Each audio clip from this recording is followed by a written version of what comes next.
Welcome to Building 72, the podcast brought to you by the Entertainment Arts and Engineering program at the University of Utah. Thank you for joining your hosts, Adam Hunter and Corinne Lewis, to talk about the video game industry and, probably other stuff. Hi, everybody. Welcome back to Building 72. I'm so excited today. I'm Corinne Lewis, and I'm your host, and I'm here with my excellent partner in crime, Adam Hunter. Hi, everybody. Yes, Corinne is very right to be excited because we have an absolutely fantastic guest with us today. Her name is Rachel Leiker, and I will just let her introduce herself because she'll do a much better job than I ever possibly could.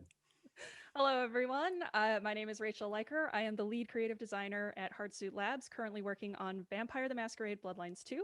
And I graduated from the EAE program in 2015 as part of cohort 4, or C4, because when in doubt, C4.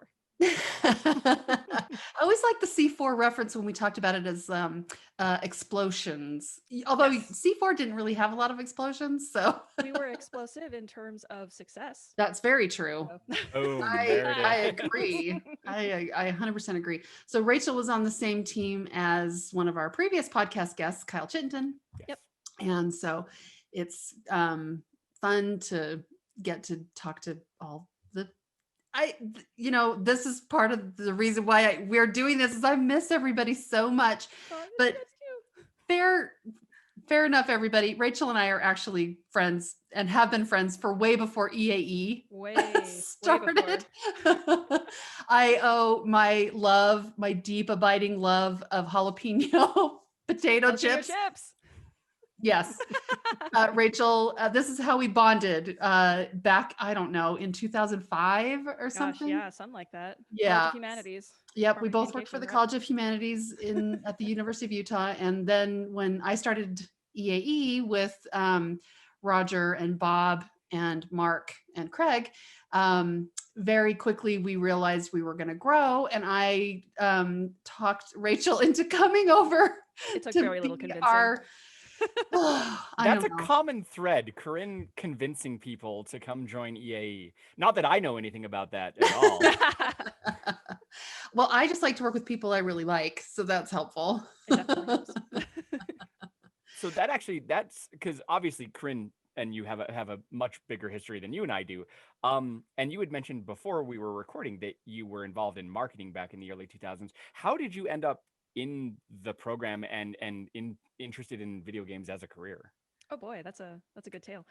So my background is in graphic design and sort of web development, front end, user experience, all that good stuff. So I started out doing a lot of sort of marketing and departmental development as far as fundraising and stuff like that. So a lot of heavy on the graphic design elements, so posters, booklets, audio visual stuff, presentations, all kinds of things like that. So I was able to kind of develop the visual skills.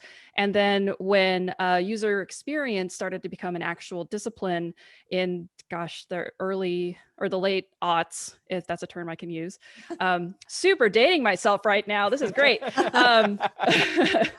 But so when that started to become a discipline, I started really diving into what is user experience. It was kind of an offshoot of human computer interaction, or HCI, thinkings and philosophies that had started as early as the 60s. And it basically comes down to how people interact with both the technology component, but also the emotional component of the things that they are doing with computers and with websites and with, the appliances they use and stuff like that. So it's the philosophy in a nutshell is essentially like, how can we make the use of this very cold mechanical thing feel better? And so that kind of translated for me into how do we engage audiences with, fundraising initiatives in a much more emotional way, as opposed to us just being like, money, please. And sort of how to also engage students in what at the time was perceived as kind of a do nothing discipline, which was, the humanities. So like, what are you going to do with a college with an English major? Go, make coffee and give people fries? Like, it's not a thing, right? Like, and we had a lot to work against at the time because STEM was coming up and all that garbage, but well, it's not garbage, but you know what I mean. Anyway, so I started developing the skills and user experience to start talking about the humanities in a way that was applicable for both our donors and our students to understand the value. Fast forward a few years, I had kind of topped myself out in that particular sphere and was looking for new challenges. I'd always loved video games, always played video games, was really into kind of the philosophy of video games before I knew what it actually was and the design aspects of video games. So when EAE started spinning up and I was talking to Corinne about what this program was and how I could help develop and grow the program, it started to kind of look like a viable career choice for me because there was a lot of similarities between what I was doing for marketing and what I could be doing for video games. You know, leading people into an emotional experience as opposed to just a purely functional experience, giving feedback in ways that is meaningful for our viewers, things like that. So then I kind of started shifting my perspective toward user experience for video games. And that included things like UI, included things like level design, included things like narrative, things like that. So about a year into me actually working for the program, Corinne then again convinced me to be a student, and rightfully so. So I was able to kind of translate what I was doing for the program professionally into also participating as a student, and graduated, got a job in games, and here I am. Well, what that story, which is, I know that story, but there's another part of that story that I love, that I adore, is that your parents wouldn't let you play video games. So you used to go sneak out to your friends and play. So they tried to prevent you. It's true. My parents hate this story because they're like, no, we didn't. And I'm like, no. But yeah, like when I was younger, I like begged my parents for a Nintendo. Like, it was just the coolest thing. Mario was awesome. Wouldn't do it because it would rot my brain, same reason I wasn't allowed to watch a TV after 6. But so my neighbor had one, so I would sneak over to her house and be like, well, I'm gonna go play with Jenny, bye. And then we just sit for hours and play Duck Hunt and Mario and Zelda and all the classics. And then my other neighbor Michelle had a Sega Genesis, so then I could play like Jurassic Park and Sonic and Mortal Kombat. But don't tell my parents that. But yeah, so then it was just kind of like this clandestine thing that I did forever. And then they bought my sister a PlayStation, and I was like, okay, fine. So unfair. Thankfully, she was very generous, and we played a lot of multiplayer games together and couch co-op and all that good stuff. So I was able to kind of like floats all ships, right? Exactly. And then so ever since kind of that barrier broke down, we've been a video game house ever since. So we've had like all the consoles, and my sister and I still play. Well, both my sisters and I play constantly, both on PC and console. We're constantly talking about games. It's a very big part of our family now. And even my dad really likes the solitaire, even though he says it's not a video game. It's totally a video game.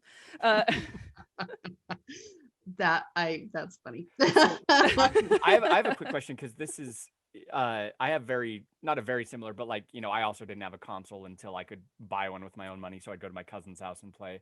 When you were younger, did you have a pipe dream of maybe I'll make video games one day, or was that something that never crossed your mind?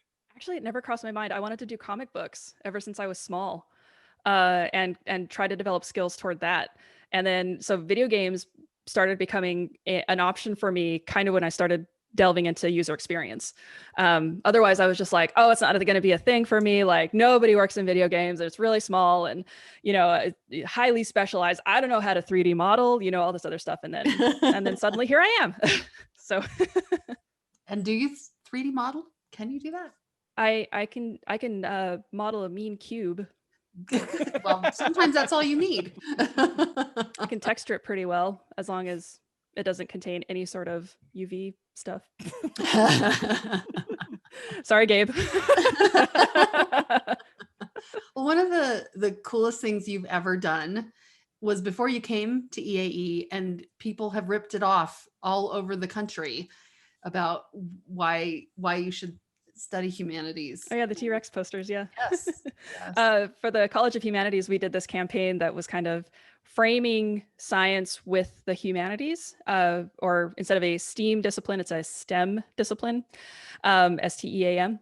And the poster that Corinne is referring to is a picture of a scientist going, woo, standing next to a large egg that's cracking. And it says something to the effect of, science can help you clone a Tyrannosaurus Rex. And then the next frame is a T-Rex chasing the scientist with its mouth gaping and looking like it's going to eat it. And then the caption is, humanities can tell you why this may not be a good idea. And that got picked up by Reddit a few times. And I think that they made T-shirts, and it all over. Yeah, it was leased out by another College of Humanities in Ohio, I think. And then it got subsequently sniped, and I think there was a lawsuit, but I don't know how it turned out. That's hilarious. I know, right? Well, and you also had, when you were with us, you had a history of designing a really cool T-shirt for us, and then the next year, all the GDC shirts would look exactly like ours. I'm not saying it's a thing, but it might be a thing. Comparisons, at least twice. Yeah. So hilarious. You never know. But now you are working on, I don't know, are we calling it AA? Is it AAA? TBD. I don't know. Paradox is, I would consider a AAA publisher, just because of the quality and numbers that they do. Our studio is not AAA numbers. We're only still about 100 people, which is definitely not like, a Ubisoft or a BioWare size studio or something like that. But, we're significantly sized and working on a fairly major franchise. So AA plus, if that's a thing. I don't know. I mean, there was a long time where I never even heard of AA, like nobody ever called it that. And I'm like, are we just talking about batteries still? Or because I'm pretty sure that the baseball comparison breaks down. So if you love the baseball, if it's AAA, I don't know. But so your first job out of school was interesting. So the 2015 was an exciting year for me. Graduated in May, got married in September, moved to North Carolina in October, and then got a job with Bldg Productions in December. So Bldg Productions was a smaller studio out of Raleigh, North Carolina, working on a hero shooter called Lawbreakers. Unfortunately, it's no longer live. It's because it was all multiplayer based. We couldn't keep the servers live, but anyway, look it up on YouTube. It's actually a really cool game. So I was picked up as a contract UI artist / UX designer, and got to work with some of the most amazing people that I still talk to almost every week. And yeah, it was a really, really, really good first time experience for someone fresh out of school, I guess, because, got to meet really, really cool people, got to work with some industry vets, which was awesome. Got to work in like a really cool, like loft type place in downtown Raleigh, and, all the cool stuff that happened around that. And then, launched my first like major title when did that launch? That was 2016, I believe. And then so after that, my partner and I moved to Seattle because he got a new job, and I kind of stayed on working remotely for Bldg, just finishing things up until we went gold, and then I started working at Hardsuit Labs. Working remotely was, and now that we're all working remotely, this is kind of weird, but I decided to pursue the job at Hardsuit because I was kind of tired of working remotely and just like by myself in a room all day. Again, hilarious to say now. Joke's on you. I know, right? I have experience in this. Anyway, so I really wanted to be in like a studio environment again and working with really cool people, like face to face. And Hardsuit was kind of the size I was looking for. And when I first interviewed at Hardsuit, I had no idea that they were working on Bloodlines 2. I thought they were, still maintaining and working on DLC for their previous game, Blacklight Retribution. And I was like, I could go work on another shooter. Why not? And when they told me what they were working on, like officially, I make a super weird noise. I kind of like fangirled out. for a minute. And I was like, oh God, they're not going to hire me because they're like, I can't hire this I person. remember that day. You're like, I made a noise and it's not happening. Yeah, it was awkward. But they kind of took that as enthusiasm for both the IP and the project and hired me. So yay. Since then, so they hired me as a UI UX designer. About a year later, I became lead UI UX designer. And then as of, gosh, like this week last year, I was promoted to the lead creative designer based on some different needs that the studio had at the time. So let's talk about that for a little bit, because I know certain terms mean different. Like a technical artist at one studio might be very different than a technical artist at another studio. Creative designers, that's not a term that gets tossed around very often. Correct. And it could mean different things. So what would you say you do here? Yeah, what is the life of a lead creative designer like? Yeah, so this is kind of a specialized, well, it's not really specialized, but it was a position that was created almost entirely custom for me based on some needs that the departments and sort of the senior leadership team needed. My job is basically an intermediary between the creative director and departmental leads, so that there can be a little bit better direction and communication flow between those two particular streams. Because we're still relatively small, there's few people at the top and bandwidth is very, very limited. So the more, communication flows that are going upward, stuff tends to get lost. And then also communication downward can also be misinterpreted, and then it's hard to follow up and all the good stuff. So when we were kind of going through a bit of a postmortem process and developing kind of how we wanted to proceed with the game, this came up a lot. And it was basically just like, it's hard to get a hold of the creative director. Creative director says, like, it's hard for me to articulate to the teams what my vision is, all that good stuff. So we determined that it would be good to have kind of these intermediary positions on both the kind of content side, which is my position, and also on the gameplay side, which is a kind of lead game designer position over on the systems and engineering side. My cohort, not my cohort, my compatriot position, I guess. And this was just to help kind of fill that communication gap and also help provide more direction, more concrete direction to the department leads and the departments themselves. So for me, I oversee, well, I don't oversee. That's a heavy term, and I don't like using it. Anyway, I help manage and provide direction for level design, narrative design, and UI UX design. So those are my kind of three departments. I also oversee a kind of ad hoc user research contingent, along with our QA lead and some other QA people. And this is just kind of a coordination of play tests and divvying out the user research into their whoever requested it and or whoever needs it, things like that. But so my day-to-day is pretty much kind of look at the progress of our goals for a particular milestone, see if there's anything that's being blocked, if anybody has any problems, if there are any questions as to the overall direction or needs at that particular moment in time. I also check in with all my leads to see how the people are doing. This has been absolutely critical over the last year.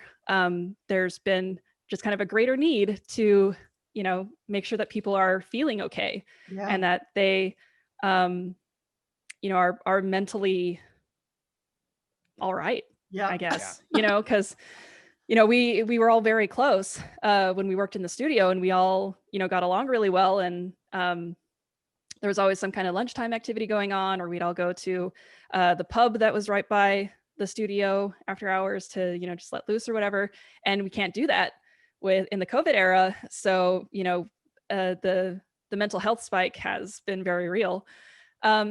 So a lot of my time over the last year has actually been in sort of the peopling realm, just, making sure that we're hitting problems before they escalate, making sure people feel supported, providing resources, and also conversely, like how can we have a cohesive team remotely? What does that look like? Do we do more activities remotely? Do we, is that annoying to have virtual happy hours every week? Stuff like that. Like, we're all kind of discovering this together, and trying to find the best solutions. But yeah, so then on the flip side of that, after checking in with all the departments and making sure that they're all okay and removing any problems, then I then can go talk to the creative director and say, here are the things we're experiencing. Do I need them to go to bat for us on something? Do they have an opinion on whatever? Scheduling reviews, all that good stuff. And then just making sure that everyone is sort of aligned as far as the work moving forward. It sounds like you are in a million billion meetings. Yes, I am. So thank you for having another one with us. Yeah, no problem.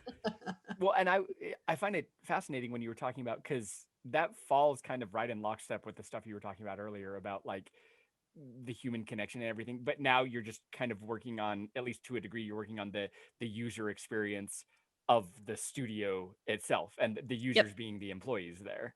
Yeah, it's a twofold thing. I'm doing a user experience of like the studio experience.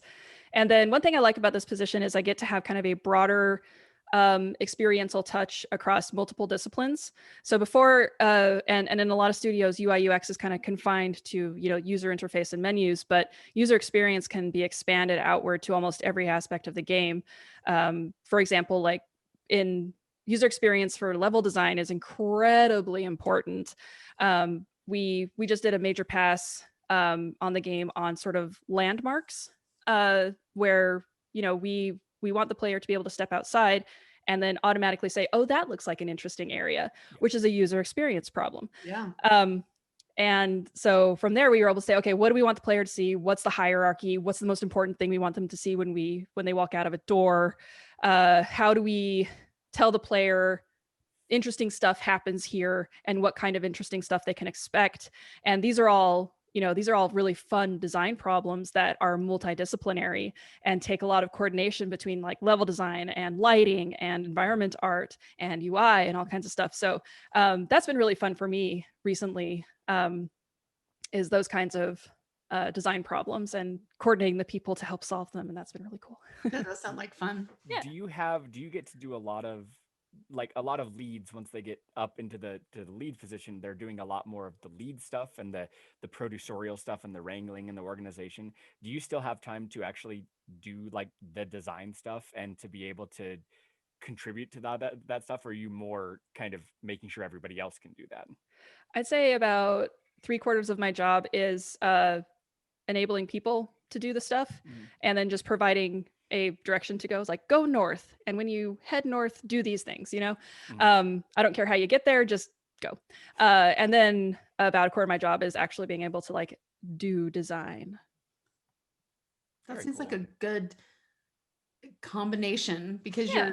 you're still keeping your hands in the the dirt and Yeah. growing things. Yeah, it's How's really that for nice. a metaphor. Well, I mean, and I've known people who don't prefer that at all, right? Like I've known people who've been in the industry for 30 years and they're still like lower level designers because they're like, no, I don't like Yeah. wrangling. I don't like organization. I just like levels. So just give me all That's the levels. totally and that's what I'll fine. do. Yeah, we have a few people like that as well, and it's like, that's great. I will Yeah, it's remove awesome. every single roadblock for you so that you can just do your best work, because that's what I enjoy doing. So yeah, I work with like some really insanely talented people, so I'm actually just really happy to be like, here is an idea, go do something cool, and then they do it, and it's great. So yeah. Well, There's such a feeling of being able to like trust your teammates to So nice. actually be able to do that, right? Yep. Like it's so, I don't know if satisfying is the word, but it's so good to just be able to be like, I can release this to these people and know that what comes back will be good and quality and what we're expecting. Yeah, it's a good feeling. I think it matters that people I mean, we all have layers of goals, right? But we have personal goals. But when we all have the same goal as a team, and everybody really understands that that's the goal. It's funny because I'm working on syllabus construction right now for this semester, and I'm thinking about that because we're talking about projects classes, and so that's really on my mind right now. So That's I cool. highly also recommend being able to hire people that you like to work with. Yes. I super agree with that. Knowing that you like to work with and also that you trust. So Trust is important. Yes. Because I've definitely worked with people that I thought were hilarious to work with, but I didn't have the same goal as them. yeah. It's funny. I was just thinking about you moving from North Carolina to Seattle, and do you feel like have you noticed any differences in how you were? I guess where I'm going is North Carolina is a very different culture than Seattle. Very. But do you feel like games is kind of a more evening the playing field kind of culture? I do actually. We see this kind of broadly. My partner used to work in Montreal, which seems like a scary thing since it's a different language and it's a different country and stuff like that. But even the people that I've met that he worked with there, we all speak the same language, and we all have the same values, and we all kind of we're all working toward the same goal essentially, which is to like make really cool stuff that people enjoy. Mhm. So there's a community there that is completely independent of your location. There are of course like larger communities like in LA and Seattle and Austin, as opposed to like really small ones like in Raleigh. Right. But we all still share a bunch of commonalities that make it just really easy to connect. So yeah. I wonder, I mean, I don't think we've ever talked about that before because Paradox is a Swedish company, right? It is. So Yep. they probably have a very different aesthetic isn't the right word, but they probably just approach things in a little bit different way than us Americans, A little bit, yeah. They're actually really fun to communicate with because of how this is going to sound weird, how European they are. Mhm. Like one of the first meetings I had with one of our executive producers, he's from Germany, but had been working for Paradox in Sweden for years and years and years. And it was for a specific piece of feedback that this was very early in the project, by the way, this wasn't recent, but that they had disagreed with, and everyone had warned. I was in this meeting to help explain kind of the direction and where we were taking it, to give them more confidence. And everyone was like, okay, it's going to sound like they're yelling at you. Please don't take it personally. And I was like, okay. Okay. And this had been after like I had a colleague like scream at somebody in one of my previous positions for not getting an animation done on time. So I'm just like, okay, so I'm gonna get yelled at. That's whatever. It's fine. And then so that this executive producer like came in and was just like, well, I wish we had better news, but this is a little disappointing, and we kind of just want to know the direction that you're heading. And I was like, oh yeah, totally, here's the direction, blah blah blah. And everyone afterward was like, are you okay? I'm like, it's like the most civil piece of feedback I'd ever received in my entire life. It was crazy that people were just like, oh my god, are you going to be all right? But yeah, so a lot of their communication it's very direct, which I think a lot of Americans don't necessarily know how to deal with. But it's polite, and it's all relevant. They're not doing it to be mean. They're just doing it because they think it's true. And then we have a discussion and we come to a resolution and the end. And it's great.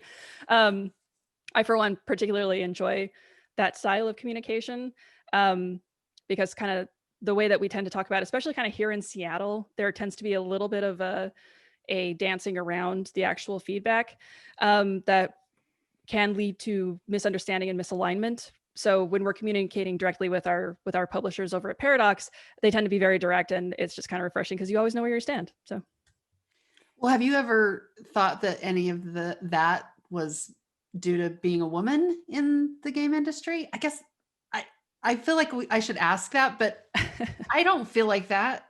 So, but I'm not directly in the industry, so.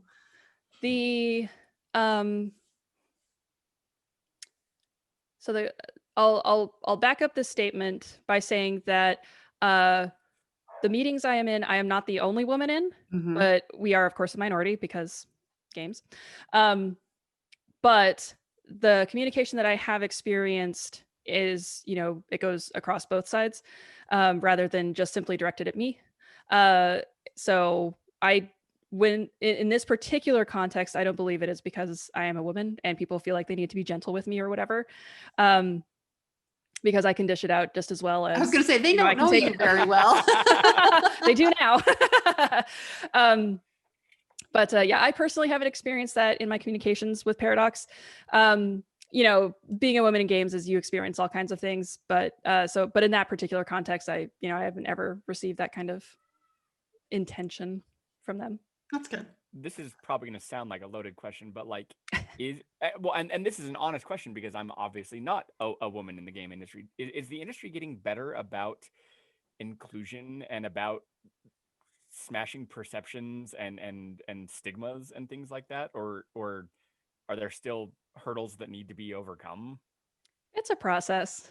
I think we are better now than we were, even a year ago. 2020 was very eye-opening for many different reasons. Like for us at Hardsuit, we now have a very major diversity and inclusion and belonging initiative that's spinning up right now, and it's very central to what we want the studio to be moving forward into the future. And we're making strides to, be really intentional and formal about it so that it doesn't just kind of, float away. So that's been really cool for me and a lot of people at the studio to see, and gives us a lot of confidence in both our studio leadership and also kind of the longevity of the studio as a whole. As far as the industry goes, yes, I think that things are getting better. I do think there is still a lot of work that has to be done for all kinds of minority groups getting into games and experiencing what it's like to be in games and game development and all that good stuff. There's a wealth of information out there right now, but it just needs to be internalized in a way that is productive. I remember when I first started teaching, I would say to students, and we're in Salt Lake City, Utah, so whatever that means. And I would say, the more diverse game makers we can have, the better, because we want to have, because people think about things differently. We want new and interesting games. And I would have pushback from that always. I would say that has radically changed in the last even 3 years. That's good to hear. That's really good to hear. And I definitely, we're seeing many, many more, not just women, but a much more diverse group of people coming into the program. So that's great. It's great. I think I'm very happy. I want them to design crazy games I've never thought of before. Oh, I know, right? Right. Yeah. Like the spectrum of perspective is so important to making cool stuff. Like if we're just making the same thing over and over, it's really boring. Right. I mean, I love platformers, but Yeah. I mean, I will always play a platformer probably, but still, we've had all kinds of crazy things. It's great. So cool. I love that. I'm glad to hear that too. Yeah, me too.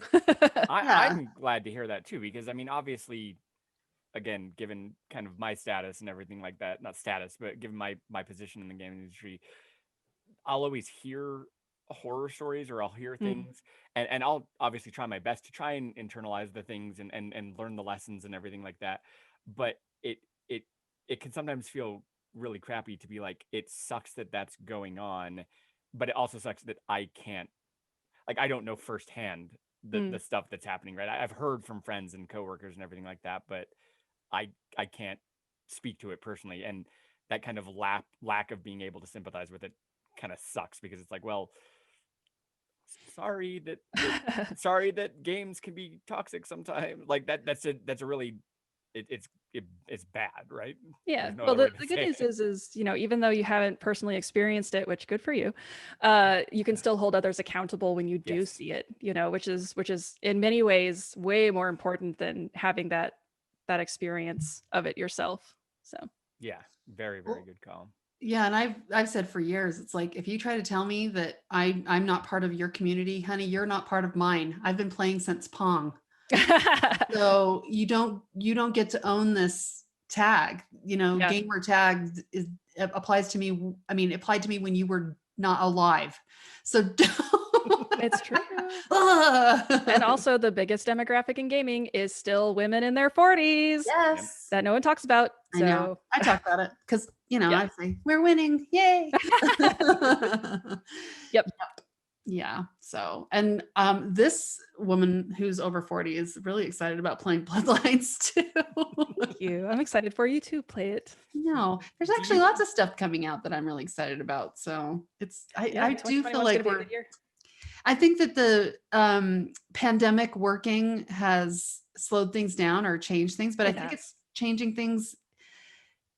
You know, we all slowed down enough to start looking Yeah. again and not It's true. just rushing. And I'm ready to start rushing because I'm over it. Yeah. And I was kind of over it in July, but you know.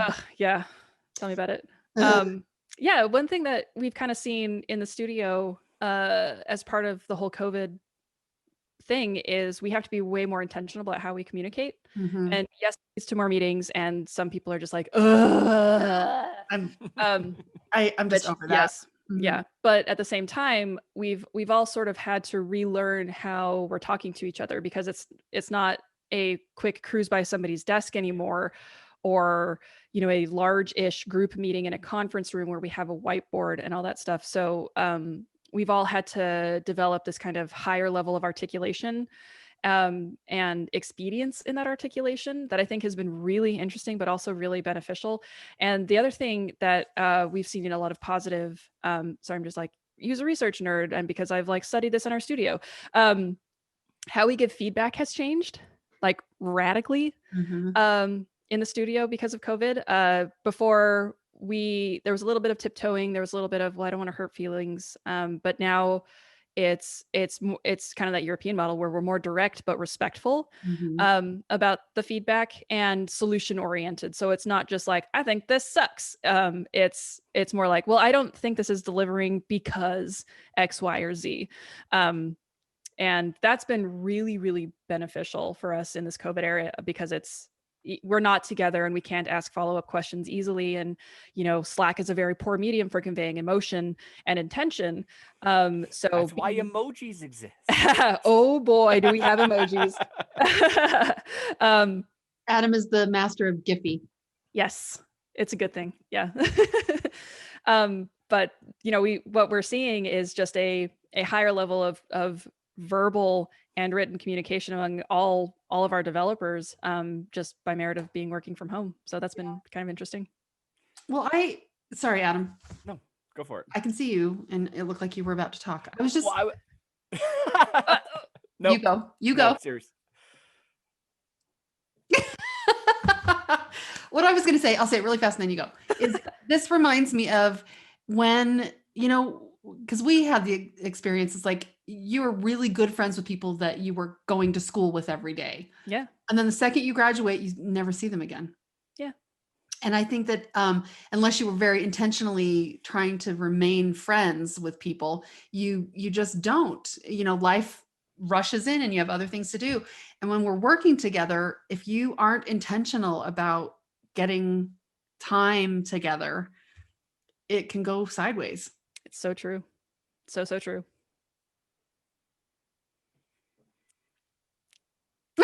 Adam. Okay, I don't like interrupting. That is bad podcasting. No dead air. No dead air. So, well, I'm kind of fascinated by UX as just like a thing, especially because I don't know nearly as much about it as I should. And so I probably already know the answer to this question, but I want to ask it anyway. Do you find that because you know so much about user experience and you've delved into it for a really long time, do you find that your coworkers, you're often explaining concepts to them that they've maybe never thought of before, where you're like, well, actually, we need to take this into account? Or is that something that people maybe have more of a baseline understanding than maybe they give themselves credit for? Yes and no. So it depends on my audience. So I work with a lot of graduates from other game programs. Sadly, no EAE people yet, but working on it. Anyway, so they have kind of that academic background to where I can say things like flow state and they know exactly what I mean. But I also work with a lot of industry people who don't have the academic background. So that particular thing translates directly into kind of how do I explain what the player is doing at any given moment? And I'm saying the exact same thing, but I'm framing it differently depending on Okay. who I'm talking to. And as far as explaining concepts, I only do it if people ask me, to be honest, because like some stuff on a theoretical part of game design is really abstract for some people, and the commonality though is framing things from the player experience. When the player enters the room, they are expected to do this. Here are the verbs that they can use. What they are going to spend X amount of time doing this one thing, and then they're going to move on, blah, blah, blah, blah, blah. And that's just a common ground level thing that all developers understand, regardless of, academic background or not. Okay. Do you find that when you talk, you mentioned earlier, you're talking about like, okay, now we're gonna have a discussion about landmarks, because the player needs to be able to see where they want to go or anything like that. Mhm. Is that kind of stuff where is stuff like that a basic idea that everyone's like, oh yeah, we probably should have that, or is it something where some people are like, oh yeah, I never really thought of that before? It's a little bit of column A, a little bit of column B. So for that particular initiative, we had already kind of laid the groundwork for the landmarking. Mhm. It just needed to be, dialed up to 11 to provide more feedback for the player. Before it was just kind of like they were there and they were cool, but they didn't necessarily indicate to the player that cool stuff happens there, which was kind of the main impetus for us adding more on top of it to indicate cool stuff, essentially. That I'm always an advocate of more feedback is better than not a lot of feedback. So it was just like benefits all around. So we tell the player that there's gameplay there. It looks really good, so people are going to take screenshots.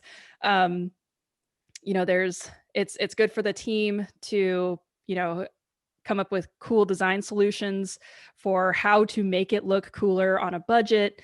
And yeah, it turned out to be a thing that everyone agreed was a thing, and then we all worked together to make it a goal. And to kind of figure out where that target was. And that was all super beneficial and sort of happened just kind of organically out of trying to solve a problem, essentially. Very cool. Awesome. Very cool. Yeah. Awesome.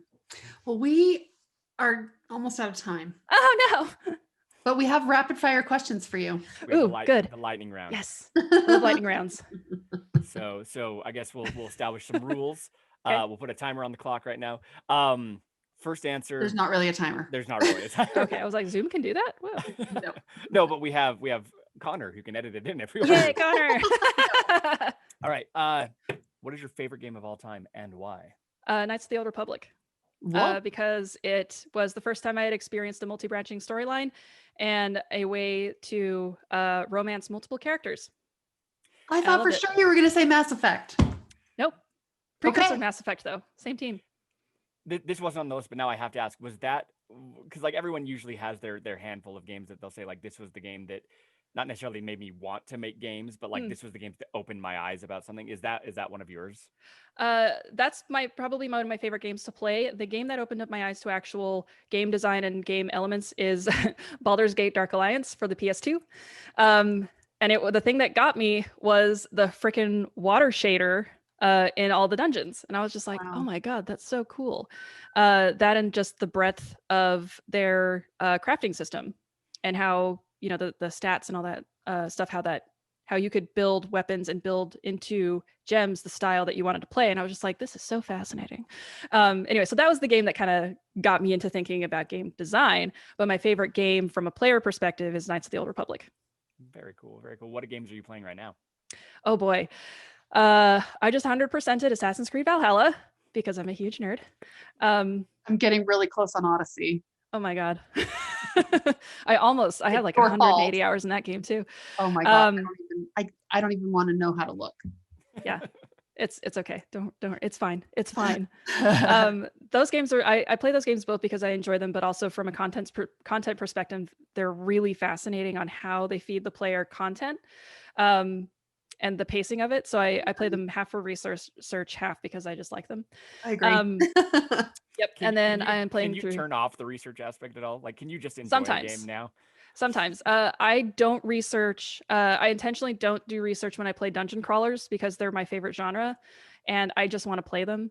Mhm. I find them very soothing. Like one of my top games from last year was Minecraft Dungeons. It is like a perfect distillation of a dungeon crawler in just like a really good wrapper. Like you don't have to worry about a whole lot of equipment management because it's very streamlined.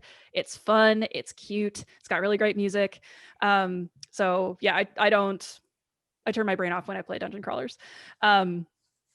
But yeah, Sorry, no, I otherwise, derailed you on that question. oh I no, you're totally apologize. fine.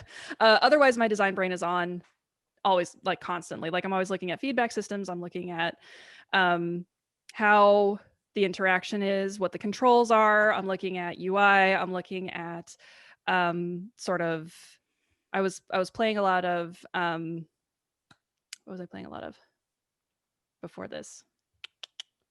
I was playing a lot of Gears of War 5 last year, which is a very good game, both from just a general player experience and just the decisions that they made to improve on the Gears 4 experience, because Gears the wave of kind of things that you can do in those games kind of skips iterations, and 4 was very streamlined, and then they iterated again on top of it for 5 in really clear ways that I find really fascinating. So I spent a lot of time studying that game.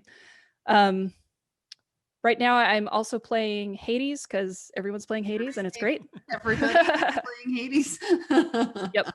And I also picked up After Party on Games Pass, and then I'll jump into Sea of Thieves every once in a while. And then I am in a couple tabletop groups of Vampire, of course, and then Dungeons and Dragons and a Pathfinder campaign I'm starting on Saturday. Fun. Yeah. Very So I fun. play a lot of games. So other than KOTOR and other than Baldur's Gate 2, what game from the past do you wish you could have worked on?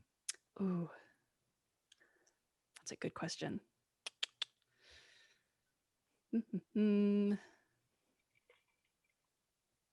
Titanfall. Oh, How come? I can see that.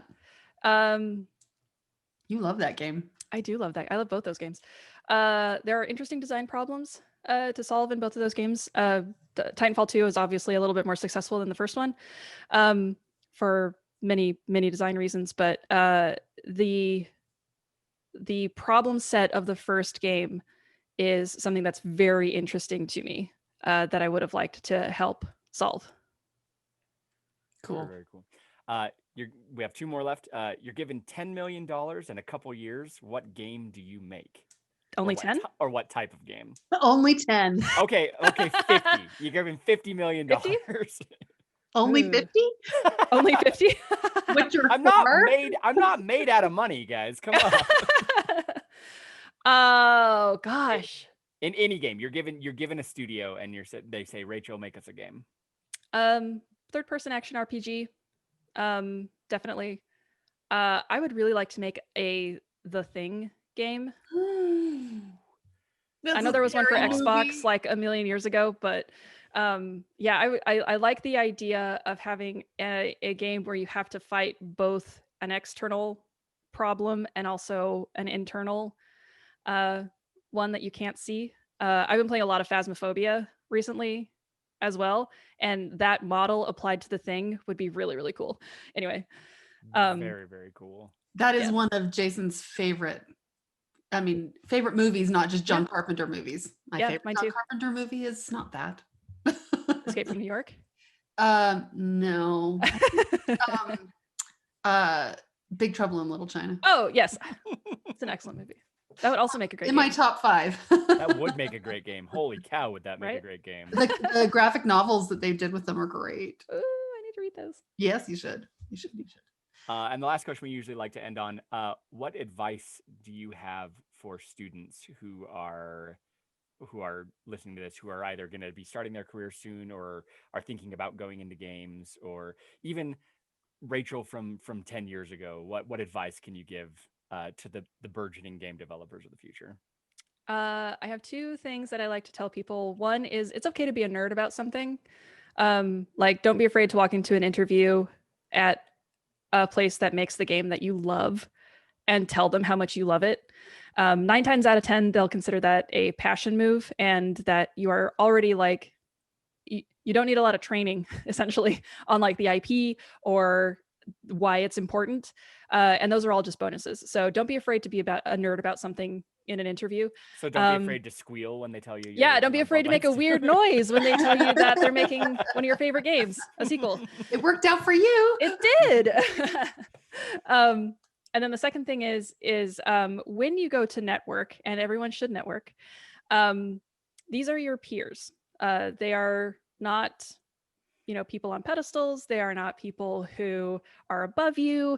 They just have more experience, but they are your peers. And talk to them as such. We're all, like I mentioned earlier, we're all part of the same community. We're all trying to make something cool that people like.